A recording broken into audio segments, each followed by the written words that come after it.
Christine dragged her luggage along with her after Samuel threw her out of the house.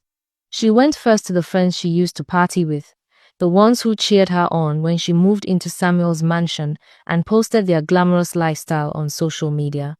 When she knocked on their door, they opened it with smiles that quickly turned to disgust. They covered their noses and told her to leave immediately. One of them actually gagged and ran inside. They shut the door in her face while she stood there crying. These were the same girls who had eaten her food, worn her clothes, and enjoyed Samuel's money with her. She thought about going home to her parents in Onitsha, but the shame was too much. What would she tell them? That she had been living with a man instead of in school hostel? That she paid people to write her exams? That she gave her underwear to a native doctor for money ritual? Her father would probably disown her. Her mother would collapse from the shock.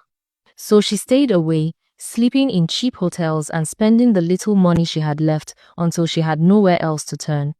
The hotel even told her to leave because of her smell. Amanda was her last option. When Amanda opened the door and saw Christine, she had already heard the rumors circulating around campus about Christine's condition. But seeing it in person and actually smelling it was something else entirely. The odor was so strong that Amanda had to step back and open all the windows. It was not like normal body odor or sweat. It was something deeper, something rotten and unnatural that seemed to come from Christine's very core. Christine collapsed on Amanda's floor and cried until she had no more tears left. She apologized over and over for how she had treated Amanda, for calling her jealous, for choosing a man over their friendship.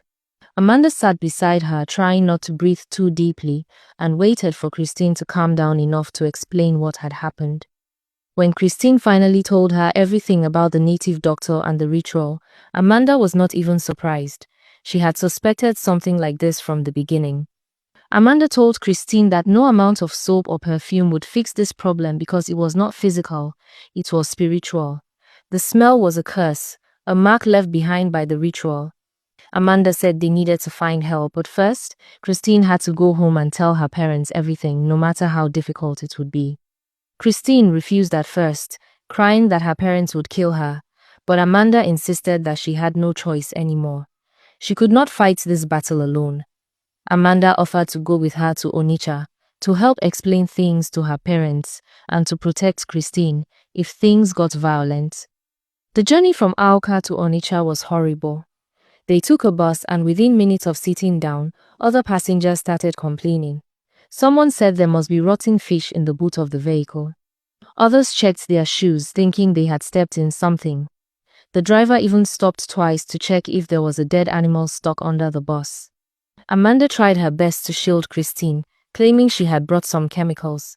Christine sat by the window crying silently while people whispered and pointed.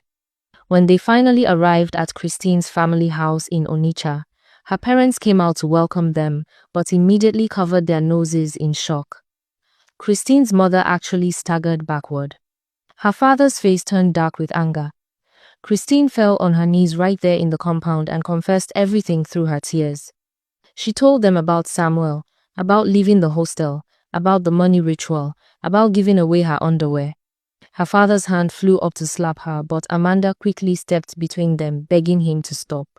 She explained that beating Christine would not solve anything now, that they needed to focus on finding a solution instead of punishing her.